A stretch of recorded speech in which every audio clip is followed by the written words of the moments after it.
Hello students, आज की class में आपका स्वागत है। बच्चों, पिछले पार्ट में हमने देखा था कि भारत जो है 650 से लेकर 1200 ईस्वी तक छोटे छोटे राज्यों में बटा हुआ था। लेकिन 1200वीं ईस्वी के बाद उत्तर भारत में दिल्ली के आसपास तुर्कों का एक शक्तिशाली शासन स्थापित हुआ और जिसे हम दिल्ली सल्तनत के रूप में जानते हैं। इसे ही हम भारत में जो शासन स्थापित हुआ था वह पूरे मध्य भारत में स्थापित हुआ, जिसे कि दिल्ली सल्तनत के नाम से जाना गया था। अरबी भाषा में शासकों को सुल्तान कहते हैं, इस कारण इनके शासन को सल्तनत कहा गया।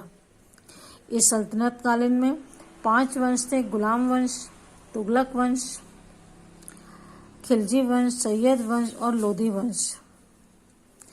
इस पाठ में हम देखते हैं गुलाम वंश। गुलाम वंश उसे कहते हैं, गुलाम उन्हें कहा जाता था जो किसी राजा के अधीन रह करके कार्य करते थे और वे बाद में अपने को शक्तिशाली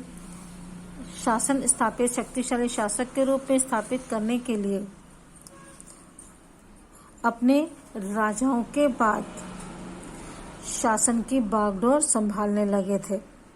इसमें सबसे पहला शासक था मोहम्मद गोरी। मोहम्मद गोरी जो था, उन दिनों भारत के उत्तर पश्चिम राज्य अफगानिस्तान में तुर्किस्तान से आए तुर्क सुल्तानों ने अपना राज्य स्थापित कर रखा था। ये सुल्तान अपने राज्यों को बढ़ाने के लिए आपस में लड़ते थे। इन्हीं राज्यों में से एक था गौर। इसका सुल्तान था मोहम्मद गोरी। मोहम्मद गोरी तुर्क से आया था, तुर्किस्तान से आया हुआ शासक था, बाहर से आया था और अपने राज्य को बढ़ाने के लिए ये लोग आपस में लड़ते रहते थे। इसका प्रमुख शासन था गौर शासन और इसका प्रमुख शासक सुल्तान बना था वह था मोहम्मद गोरी। वह भी कई तुर्की सुल्तानों से लड़ा, लेकिन ख्वारिज्म अर्थात पूर्वी ईरान का एक राज्य था ख्वारिज्म के शासक से वह जीत नहीं पाया और इसलिए उसने अपने राज्य को बढ़ाने के लिए उसके पास भारत की ओर बढ़ने के अलावा और कोई उपाय नहीं था। तुर्किस्तान, अफगानिस्तान, इस जगहों में छोटे छोटे राजा हुआ करते थे जो कि अपने वंश को बढ़ाने के लिए आपस में लड़ते रहते थे। आपस में लड़ने के कारण और अपना शासन स्थापित करने के लिए वे आपस में लड़ते थे। ऐसा ही एक शासक था, गौर वंश का शासक था मोहम्मद गोरी। मोहम्मद गोरी जो था वह तुर्क सुल्तानों से लड़ा, लेकिन ख्वारिज्म ये एक राज्य है तुर्क का, ईरान का एक राज्य है, उसके शाह से जीत नहीं पाया और अपने राज्य को बढ़ाने के लिए अब उसके पास केवल एक ही रास्ता था, वह था भारत की ओर बढ़ना। तो उसने अपने शासन को बढ़ाने के लिए वह भारत की ओर बढ़ा। उसने सबसे पहले पंजाब क्षेत्र के मुल्तान को जीता और फिर गुजरात को जीतने के लिए आगे बढ़ा। उन दिनों समुद्री व्यापार के कारण गुजरात राज्य काफी संपन्न और शक्तिशाली था, लेकिन गुजरात के राजा मूलराज द्वितीय ने उसे सन 1178 ईस्वी में हरा दिया था। गुजरात से हारकर गोरी ने सोचा कि उसे पहले पंजाब पर पूरा अधिकार करना चाहिए। पंजाब के शासक ताकतवर नहीं थे, इसलिए धीरे धीरे गोरी ने पूरे पंजाब पर अपना अधिकार जमा लिया। अब उसके राज्य की सीमा पृथ्वीराज चौहान के राज्य की सीमा तक पहुंच गई थी। पंजाब को जीतने के बाद गोरी दिल्ली विजय की योजना बनाने लगा। जब मोहम्मद गोरी ख्वारिज्म के शाह से नहीं जीत पाया तो वह भारत की ओर बढ़ा और भारत की ओर बढ़ने पर सबसे पहले उसने पंजाब क्षेत्र के मुल्तान पर अपना अधिकार जमाया। इसके पश्चात उसने गुजरात पर जीतने के लिए उस पर आक्रमण किया। उस समय गुजरात के राजा मूलचंद जो थे, मूलराज द्वितीय थे, जो शक्तिशाली थे और गुजरात क्योंकि समुद्र के किनारे स्थित है, इसलिए यहाँ से समुद्री व्यापार होने के कारण यह क्षेत्र या यह राज्य अत्यंत संपन्न था और शक्तिशाली राजाओं के हाथ में था। मोहम्मद गोरी ने गुजरात पर आक्रमण किया और 1178 ईस्वी में उसने मूल राज द्वितीय ने उसे हरा दिया। गुजरात से हारकर गोरी ने सोचा कि सबसे पहले वह पंजाब पर अपना अधिकार कर ले। पंजाब के शासक इतने ज़्यादा शक्तिशाली नहीं थे, ताकतवर नहीं थे।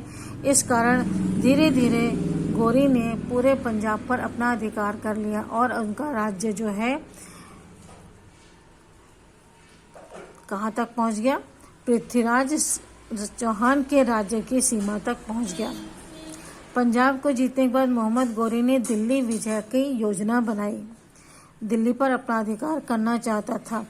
पृथ्वीराज चौहान तृतीय, पृथ्वीराय पिथौरा, उन दिनों दिल्ली और अजमेर पर चौहान वंश का और राजपूत राजा पृथ्वीराज चौहान पृथ्वीराज तृतीय का शासन था। वे एक शक्तिशाली और महत्वाकांक्षी राजा थे। मोहम्मद गोरी की तरह पृथ्वीराज भी उसने भी अपने आसपास के राजाओं से लड़कर अपना राज्य बढ़ाना चाहते थे। प्रत्येक राजा चाहता है कि उसका साम्राज्य जो है और अधिक बढ़े। अपने राज्य की सीमा को वो और अधिक बढ़ाना चाहते हैं। इसी उद्देश्य से पृथ्वीराज चौहान भी अपने आसपास के राजाओं से युद्ध करके अपने साम्राज्य को बढ़ाना चाहता था। लेकिन अजमेर और दिल्ली में चौहान वंश और राजपूत वंश के राजा पृथ्वीराज का अधिकार था, जो कि शक्तिशाली भी थे और महत्वाकांक्षी भी थे। और मोहम्मद गोरी की तरह पृथ्वीराज भी अपने आसपास के राजाओं को हराकर उस पर अपना अधिकार करना चाहता था। अतः उसने भी गुजरात पर हमला किया। लेकिन गोरी की तरह पृथ्वीराज चौहान भी राजा भीम से हार गए। उस समय गुजरात में राजा भीम का अधिकार था, उनसे हार गए। मोहम्मद गोरी भी गुजरात से हारा था। पृथ्वीराज भी गुजरात के शासकों से हार गए। इस तरह से स्पष्ट होता है कि गुजरात में जो राजा थे वे शक्तिशाली और ताकतवर थे। फिर उन्होंने पूर्व दिशा के राज्यों को जीतना चाहा मगर असफल रहे। अपने राज्य को बढ़ाने के लिए उनके पास एक ही उपाय था कि वह पंजाब की ओर बढ़े। अब मोहम्मद गोरी और पृथ्वीराज के बीच युद्ध होना स्वाभाविक हो गया था। तीन तरफ से युद्ध करके उन्होंने देख लिया। किसने? पृथ्वीराज चौहान ने गुजरात से भी हार गए, पूर्व दिशा के राज्यों को जीतना चाहा, वहां से भी हार गए। परंतु अब उनके पास एक ही रास्ता था कि वह अपने राज्य को बढ़ाने के लिए पंजाब की ओर बढ़े। और उस समय पंजाब में किसका शासन था? मोहम्मद गोरी का शासन था। और मोहम्मद गोरी के शासन के कारण अब पंजाब में मोहम्मद गोरी और पृथ्वीराज चौहान के बीच युद्ध होना तय था, क्योंकि पृथ्वीराज चौहान भी अपना राज्य बढ़ाने के लिए पंजाब पर आक्रमण करना चाहते थे। इस प्रकार पृथ्वीराज चौहान और मोहम्मद गोरी के बीच युद्ध होना तय हो गया था। कोई भी राजा हो अपने शासन को बढ़ाने के लिए दूसरे देशों पर आक्रमण करते हैं और उन्हें अपने राज्य में मिलाते हुए अपने साम्राज्य को बढ़ाने की चाह रखते हैं। ये हमारे पुराने राजाओं की नीति थी कि अपने आसपास के राजाओं को राज्यों को जीतकर अपने शासन में मिलाया जाए। ठीक है बच्चों, इस वीडियो में इतना ही। अगले वीडियो में हम इसके आगे देखेंगे। Okay, bye.